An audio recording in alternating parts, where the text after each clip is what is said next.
do it properly, effectively, you'll find that your team, your organisation will become spotters for you, and they will be those eyes and ears. The and human look out firewall. for you. Absolutely.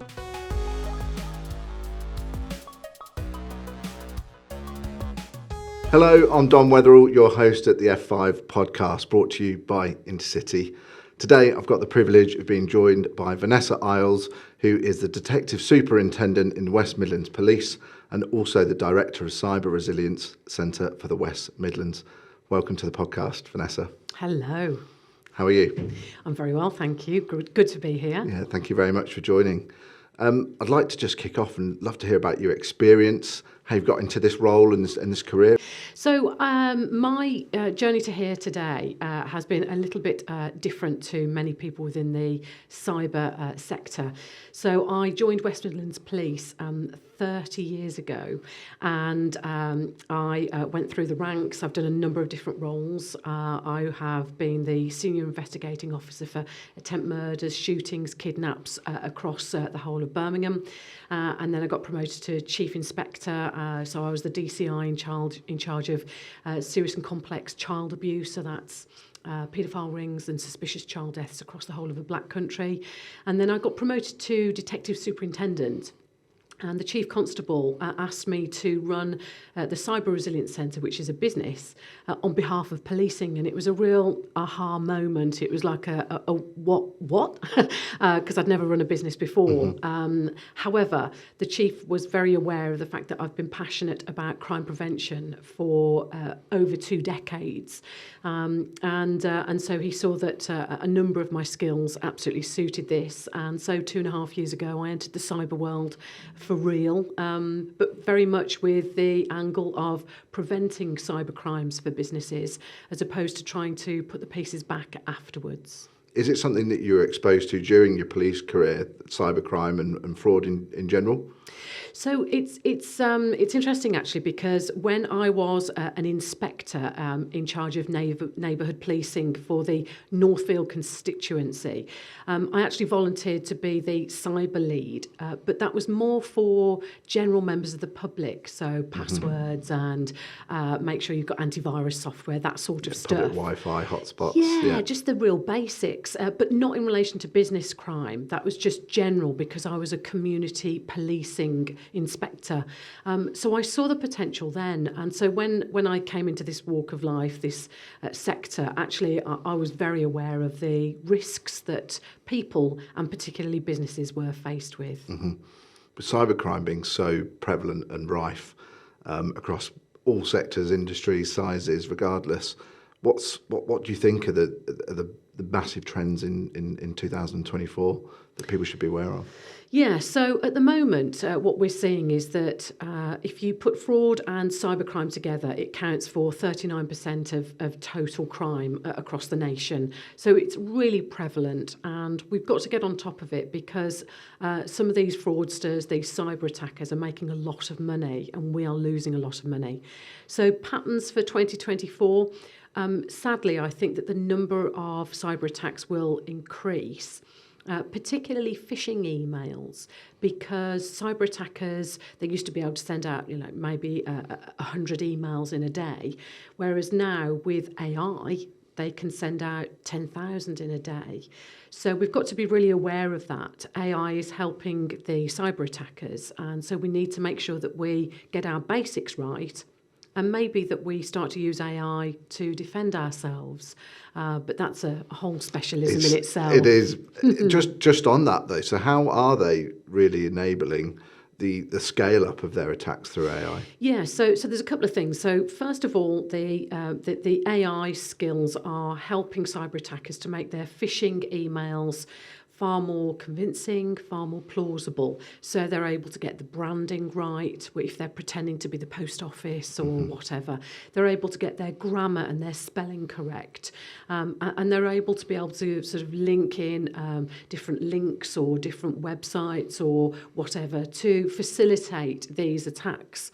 So that's part of it. AI also helps scammers and cyber attackers to research where the weakest spots are within a business, or where the biggest gains would be within the business sector.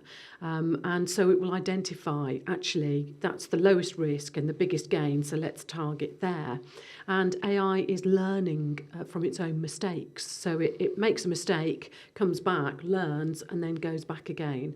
So it is a phenomenal piece of development, but we need to make sure that we get our basics right, and that we start to use it so that we are playing on an even field. Do you have any examples of those AI aspects where it's searching and using an algorithm to look for that lowest point of entry, that easy? So that's pretty niche at the moment, and that's the sort of stuff that doesn't really get reported. It is my honest answer, and that's the problem with organisations, is that they don't want to put the red flag up and say we've suffered a cyber attack, and those specialist investigators don't really want to put the red flag up and say actually we found this. But these are the thematics that are coming out, and there are many experts within the AI world who are sharing these messages. It's out there, and we've got to make sure that we keep up. There's also the impact of AI from a positive perspective, and how businesses can utilise that to enhance their defences and awareness around cyber security. Yeah, so AI is being used more and more. Obviously, it's being used for increasing efficiency within businesses and organisations, which is fantastic. But it's also being used to boost the ability to monitor what's going on across an organisation's network, to spot unusual behaviour, unusual activity, and then to feed into security systems so that actually those triggers can be clicked straight away, and somebody within an IT team can really hone in on something and really unpick it and find out what's going on. Having the right security in place is obviously paramount for any business. What do you think is the core baseline of what a business needs to have in place? The best mindset to have is, it's not if I'm going to suffer a cyber attack, it's when. If you start thinking like that, then you will be more defensive, and you will be getting things in place so that you are in a stronger position. Get the basics in place. So it's boring things like making sure that you have strong passwords and you have a strong password policy, and you dip sample, and you audit, or making sure that you don't allow your staff, your team, to have access to free public Wi-Fi, as you described earlier on. So that there are basics that you can get in place, but sometimes these are rather tedious and boring. Multi-factor authentication is hugely important, but can slow down productivity a little bit. And so sometimes your team will try and swerve it, work around it. And that's where, again, it's about having policies in place, dip sampling, checking, testing. So those are some of the things that you need to do. And you need to remember that actually cyber attackers, most of the time, not all of the time, but most of the time, will go for the low-hanging fruit, the easy targets. Yeah, if they're trying all the neighbours and everyone else has got their door locked and you're the one that hasn't, then yeah, we know which one they're going to enter. On that point that you mentioned, which is interesting, around that slight pushback maybe from a workforce in terms of productivity or frustration with certain systems, but ultimately it's that communication and culture across a business that's got to really embrace and understand it, because a little bit of frustration and building in new process can be the difference between trading and not trading. Absolutely. I mean, that can't be reinforced enough. And so what we are encouraging is, it's all good and well for a board or a managing director to say you've got to do MFA and have strong passwords. But if you don't create that culture where it's accepted, it's embraced, then people will swerve around it, they'll work around it. And so that's where things such as security awareness training are really helpful, because you educate your team about why these measures are being put in place. What you then find is that if you do that security training effectively, and I don't just mean an email to them, or click through the next screen, click, because that's just a tick box. Yeah, that's just a tick box exercise. But if you do it properly, effectively, you'll find that your team, your organisation, will become spotters for you, and they will be those eyes and ears. The human firewall. Yeah. Absolutely. Also, what you'll find is that they will be thankful because they are safer outside of work, and so they get on board with this. Businesses have often relied on insurance. Again, I'm picking up on what you said then, Vanessa, with tick boxes. I've got this piece of software. I'm going to tick a box. I can go and get my business insurance now. So if and when I do become under attack from a cyber breach, I'm okay because I'll just claim my insurance. That landscape has changed massively. It really has, yeah. If a smaller business takes out Cyber Essentials, so if you get that accreditation, then you get some free insurance with that accreditation. It's not huge, but it's a great start, particularly for a smaller business. But what we're learning is that insurance companies are becoming far more strict in relation to the conditions, the rules, the way that an organisation is running online. So they will have stipulations such as you must have Cyber Essentials, or you must have ISO 27001, or you must follow the instructions of a CISO. I know this is all technical stuff, but basically what the insurance companies are saying is you must do more and more to be able to actually become qualified to have cyber insurance. And I really don't want to take away from insurance, but insurance companies will say no if you haven't complied with all of the small writing within the policy. And that's why insurance is a part of the picture, but we really recommend that people do the basics so that hopefully they don't need that insurance. Have you heard or seen examples recently of cases not being successful? Obviously, we completely anonymised, but is there cases that you could speak to in terms of people not being successful in claiming against their insurance? Yeah, definitely. I mean, the big one was there was an insurance company, I think I'm going back a couple of years now, where they said if there are any links between your business and China, then we won't pay out. And in some ways, that's quite difficult not to have any links whatsoever through to It China. could be somewhere down the supply chain, couldn't Truly, it? For sure. absolutely. Yeah. And the same could be said for, an insurance company may not pay out if there is any connection to a war scenario. Well, we've got 2 wars on the go at the moment, and I'm not getting into the politics of war. However, sometimes insurance companies will make exceptions. And so that's where preventing a cyber attack from happening is definitely the best way forward. Vanessa, you're the director of the Cyber Resilience Centre. I'd love to hear about the importance to you as a person of why it means so much to you to help individuals and businesses alike. It sounds a bit bizarre, but in an ideal world, I would love it if we didn't need to have police officers because there would be no crime. However, just speaking a little bit more personally, when I had 2.5 years service in the police, I was severely assaulted on duty, and I had 2 fractures to the skull, 1 to the jawbone, and I was left unconscious. It was a gang of 10 armed men. If a police officer could have prevented that assault from happening to me, by diverting those men away from a life of crime, I would shake that officer by the hand and call him a hero. So I see today that cyber crimes are attacking people and businesses, and they are devastating those businesses. They're devastating those businesses irrevocably, and people are losing their livelihoods, their passion, their lifelong work. And that's awful. That's just tragic. And so that's why I'm so passionate that let's not have a cybercrime happen. Let's prevent it happening.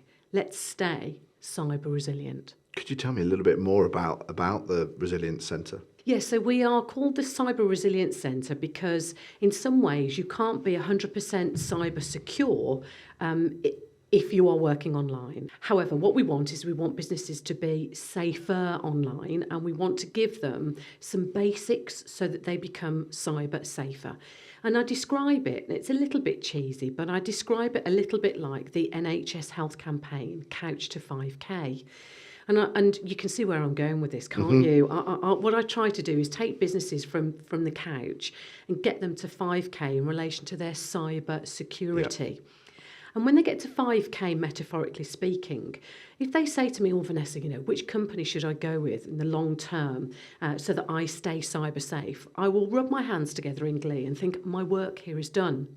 Because the Cyber Resilience Centre is just about helping those businesses get going, get the basics right. We give a free half-hour consultation, which helps businesses. Because actually, who are you going to talk to about cybersecurity? You're not going to go down the pub on a Friday night and talk about cybersecurity. You're probably not going to go to a coffee shop and talk to your mate on a Wednesday morning over a blueberry muffin and chat about cyber resilience. So who do you talk to? Well, we're coppers trying to prevent crime. And so that's where we can help.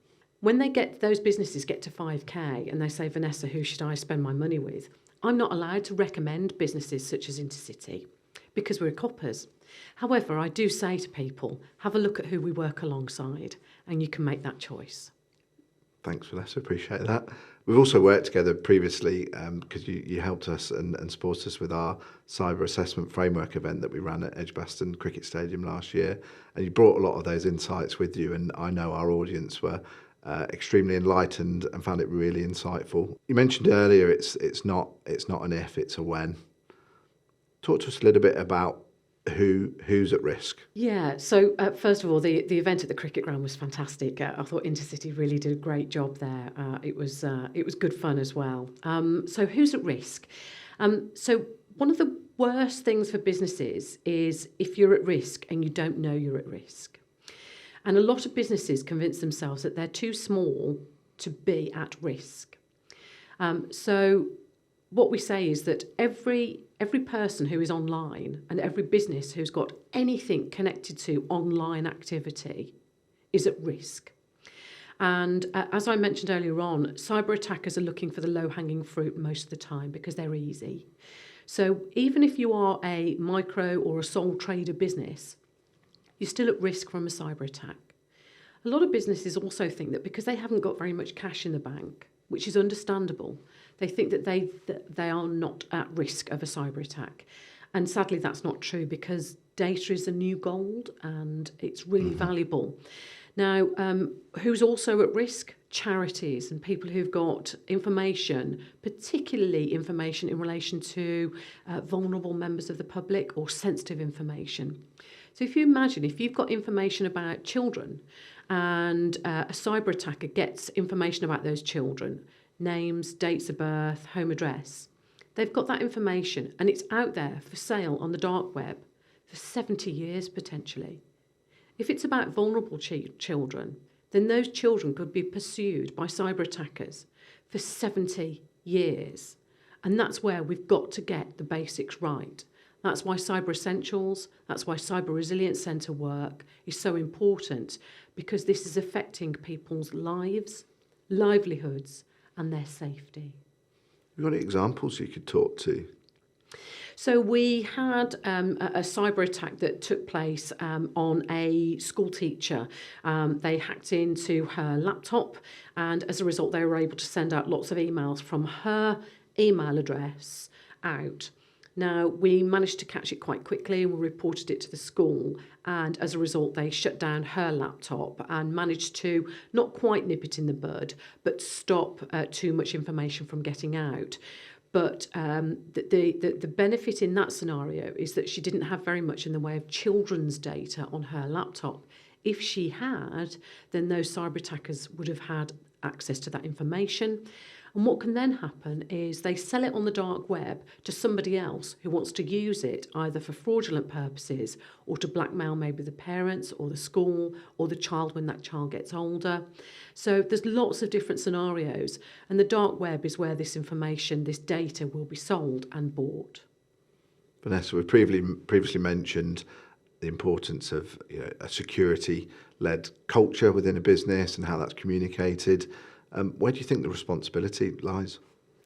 That's a really interesting discussion. I spoke recently with a large group of board members, and I explained to them that actually if there is a cyber attack on their organisation, it won't be the IT team who are held to account, because they will undoubtedly have an audit trail of emails requesting this or that, or please can you do this or that, and we recommend this action and that action, these policies.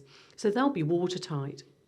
The board will be called to account, and this is where they need to make sure they have an audit trail of implementing not just rules, but actually ensuring that this becomes a culture within their organisation. And so it must be top down that they reinforce these messages. This is where board members do need to really understand, a bit like health and safety, a bit like diversity and equality. It's about those positive cultures. They will be held to account. That personal liability it becomes very real at times like that, doesn't it? It will be on your lap, at your desk. You will have to justify what you've done and justify what you haven't done. And that's where we want to help people. So we spoke about the Cyber Resilience Centre and the resources that are there to provide help to businesses. How can more businesses get involved, and how is that scaling up? That's a great question, actually. Obviously, the best cyber resilience centre in the world is the West Midlands region one. However, I'm saying that very much tongue-in-cheek. We are part of a national network, so we cover every part of England and Wales, which is fantastic. We're all police-led, part Home Office funded and not-for-profit. And that means that as a network, we meet up, there's a great rapport, we work really well together, we make sure that we communicate about issues, thematics, and we hand over businesses to the right area. And that not-for-profit is hugely important, because we're police officers, we're not here to make money. So we have a website where you can go. There's a postcode finder, which is really helpful for businesses. So it's the NCRC group, the National Cyber Resilience Centre group. You can go there, find out where your business head office is, or where you want your Cyber Resilience Centre to be the one that you work with. We are a partnership of police, academia and businesses, and what we're finding is that businesses want to work alongside the police to tackle this really pervasive problem of cyber attacks. So those businesses work alongside us, Intercity and many other businesses. We have some membership packages, we have some positions within our governance. So there's our advisory group and our board, and that's the same within all of the centres. And then there's the national ambassadors who work with the National Cyber Resilience Centre. Those are organisations like the NatWest Bank, the Very Group, KPMG, MasterCard and many more. We'll make sure that we add that link into the comments, Vanessa, so everyone can easily access all of those great resources. So I've got one final question for you before we close out. If you could see us cover another story or topic, or have someone as a guest on our F5 podcast, who or what has influenced you, what would you recommend? So just thinking about the skills gap nationally, but also thinking about something that's really true and dear to my heart. Equality. I think that's something that we all need to be striving towards, equality for all. And I think that there is so much talent across the whole of Britain, and sometimes we don't tap into that talent because we go for the stereotypical person that we want to recruit or work alongside. So diversity, equality, that is something I'm really passionate about. And I think what's really very relevant to the cybersecurity sector is the neurodivergent community. I was absolutely thrilled a few years ago when somebody went on stage and said that they're from the neurodivergent sector community and they have superpowers. And that absolutely hit the nail on the head for me. So we really need to tap into neurodivergent communities and make sure that they are supported so that they can deliver their best in what is a huge problem. I think that they are untapped resources at the moment, and I think that that's something where we should really embrace a lot of those people. Couldn't agree more. What a powerful message and great recommendation. So thank you. Vanessa, thank you very much for joining us today. It's been really interesting and insightful to hear about the threat, who and when, not if, and then also the people that are going to be accountable and responsible for looking after those businesses and making sure that we can still trade and keeping us all protected from cybercrime. So it's been really interesting to hear your side and hear your stories. So thank you very much for sharing those with us today. Also fully aware that you're on call today during this recording of the podcast. I was awaiting a dramatic exit at any point, so thank you for staying with us and talking to us today. You're very welcome, and I haven't had a call just yet. The week is young. Thanks a lot. Thank you.